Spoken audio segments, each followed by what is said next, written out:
Alright, welcome to today's episode of Studio Army Reviews. We're covering the Exodites, and these are the House Clans HQ units, which are following the Eldar Codex HQ units. Now, the easiest one, as you can see, I've got only have a few models within the HQ space, but some of them are kind of interchangeable. Now, the easiest one to interpret for any of the Exodite usages, the Illic Night Spear. So I actually have Illic here. There he is. Now it makes sense to have Illic in an Exodite army because Illic and the Rangers, or his Pathfinders, are your outcasts, and they will travel the galaxy, and they will often frequent Maiden Worlds, which is where the Exodites are. So this one naturally fits in without any interpretation whatsoever. And I had a chance to buy him cheap, so I went ahead and got him from a guy who was selling off his army, and I took my shot at making it kind of more of an Exodite flavor instead of the typical Illic Night Spear. So I've given him, his greenish cloak, and stuck with more of a brown type of browns and tans for his colors. Kind of keep him more in line with those the craft words or the main world type of a dress. So anyway, so Illic Night Spear, perfect, suitable Exodite related HQ. So I do have one hand, so pull them off to the side. Now we're gonna kind of go down the list of HQ units based on what we typically see in the Exodite codices for the fan base codices. So they do not have Farseers and Warlocks and Autarchs and Spirit Seers and such. So instead, they have nobles and barons and dragon princes and stuff like that. So I had to come up with something to interpret these codex concepts. So looking at the different possibilities, the nobles and barons are in the Exodite Codex are units that represent the leaders, the governing, the wise elders of the Eldar communities, the various clans and houses. So I thought it made perfect sense for that Eldar Farseers and Eldar nobles, Warlocks would work for barons and nobles respectively. So now it's kind of there's a lot of similarity between the equipment of as far as weaponry goes for Farseers and Warlocks. So I have 3 models, and actually I can kind of interchange them. But typically, this is my Farseer with his power sword. Shuriken pistol is underneath his robe somewhere. I used kind of a guardian helm to give him something a little more distinctive. Cut it off of one of the Guardian's jet bikes. You'll see that in a future video. But anyway, this allows me to. This is my Baron, a very high-ranking, ruling member of one of the councils. So I figured robes make more sense for him. So that's why I think he fits in pretty well the way he is. So there is my Farseer. My Baron, who counts as my Farseer. Now, as far as Warlocks go, they're actually armed the same as far as having a power sword, or I guess it's a witch sword, a witch blade, and shuriken pistol. So he could double as a Warlock as well, or noble.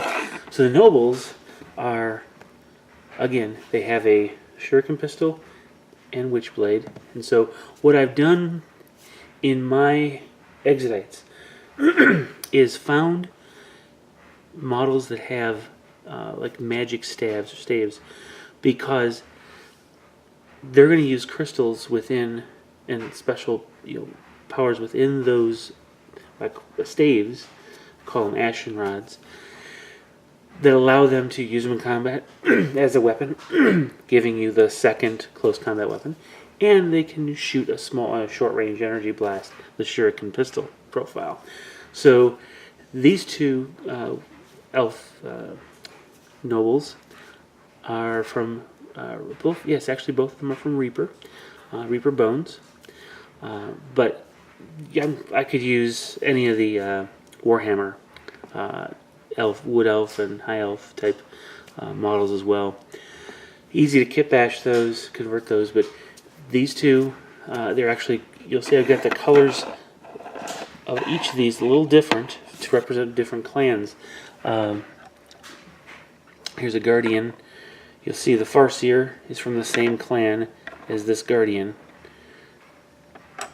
This Warlock is from the same clan as this Guardian. See this? The primary color is the Copen blue, the dark blue, and this lighter Ocean Reef blue is a secondary color, so they match. So I can actually put her within the Guardian squad as well, and make it look right. That's one of the things I'm trying to do. Now I currently do not have. Well, yeah, actually, I do have a unit that I could use for her to be part of, but she's a slightly different house clan than this other noble. But all three of them could be nobles. This one is the only one I use as a baron because he's so distinctive looking. All right, so that covers how I interpreted both the Farseer and the Warlocks. But now we had to move on to Spirit Seers. How to deal with a Spirit Seers. Within the the Exodite Codex, there is a Dragon Singer. Now this is a character that is able to control some of the various beasts that are in the Exodite army.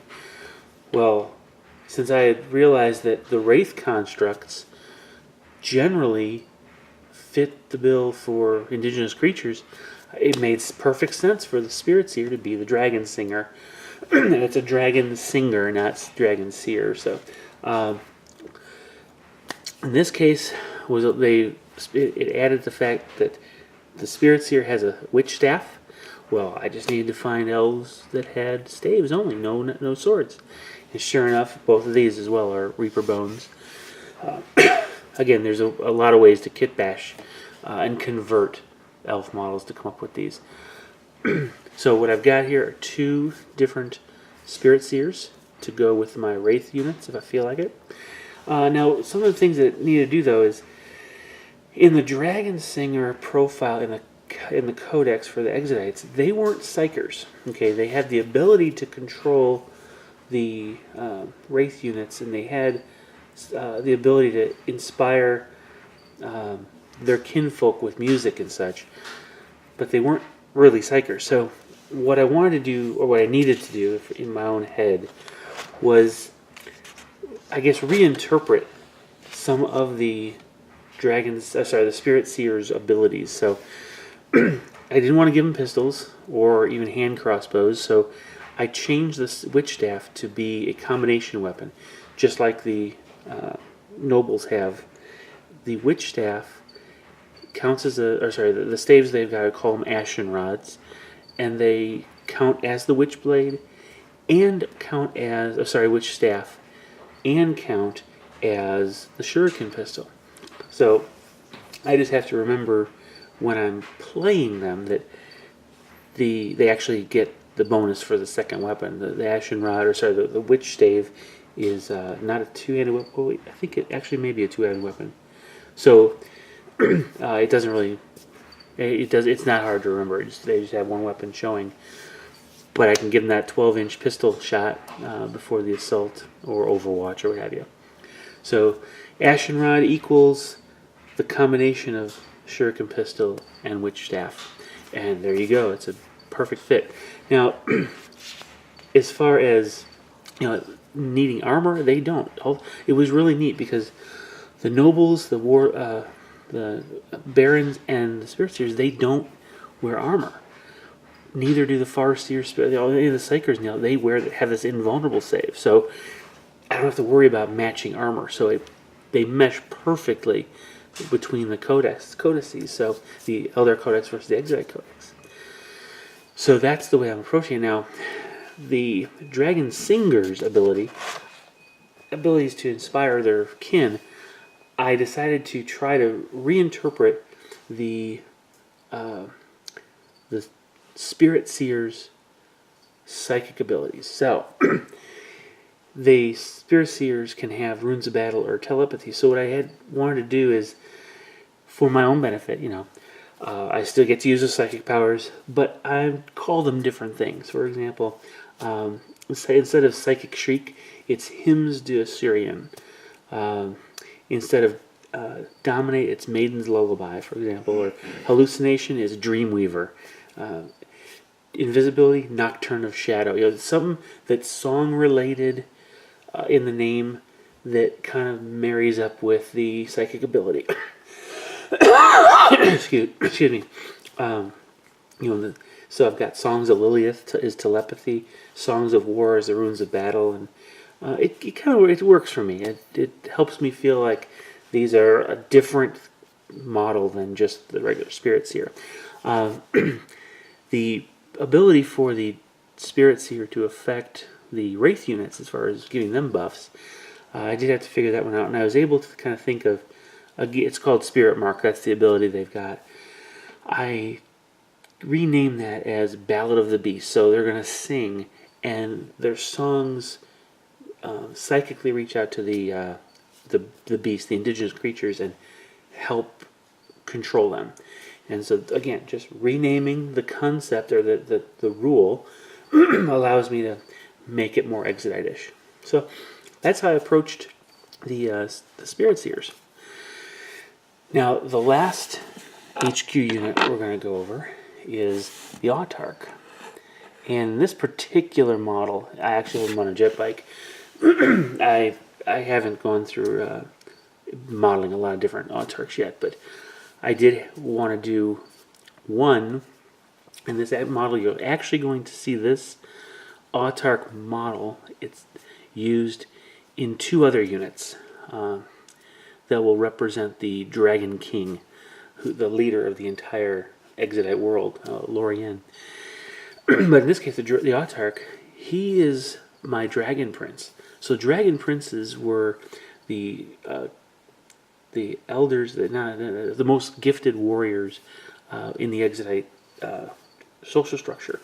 And whereas the nobles and barons were more leaders in the governing sense, the Dragon Princes were the leaders within a warring sense. So they're like military leaders.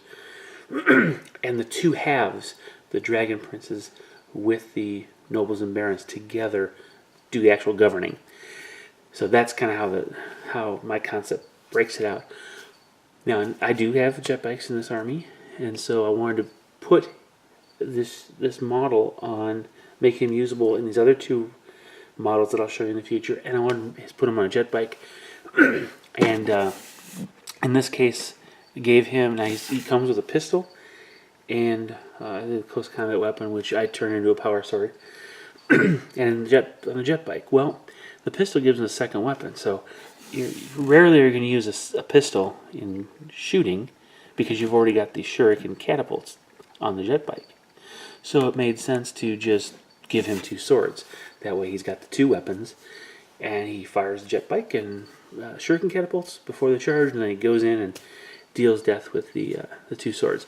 Now, these very large swords that he has are actually from the Wraith Guard models, so they actually, I think it turned out really well as power swords. Let's see if close I can get before it loses focus.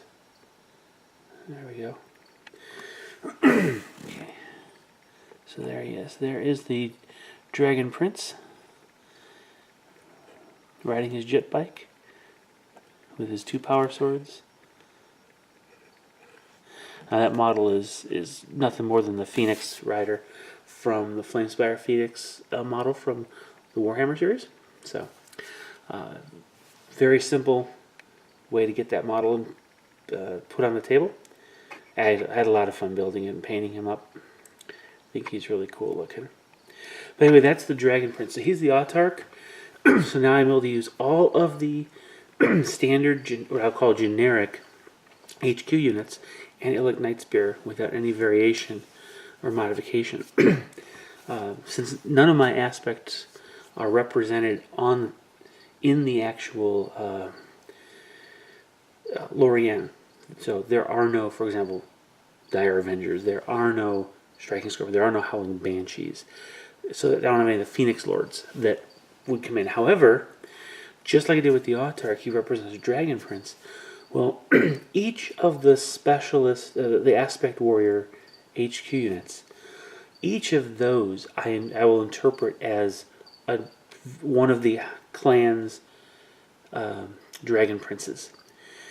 So one of them will be Jane Czar, and she's basically going to be just another Dragon Prince. In the Mogan Ra, same thing. Fuegan, same thing.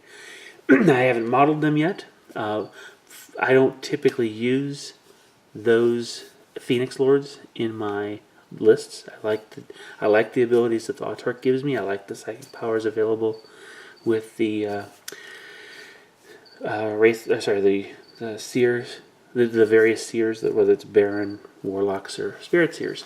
So I don't really have a lot of incentive to make these other Dragon Princes, but I've written them out just in case I do get the inspiration to, for example, if I want to play, I want to add in, Swooping Hawks. So I'm going to have I'll have an Autarch, not Autarch, Phoenix Lord to go with them, a Dragon Prince to go with those. So that's how I'm prepared just in case.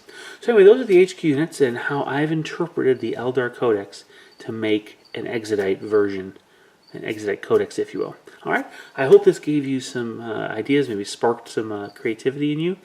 Go ahead and share, like, subscribe, comment below. Let me know what you think.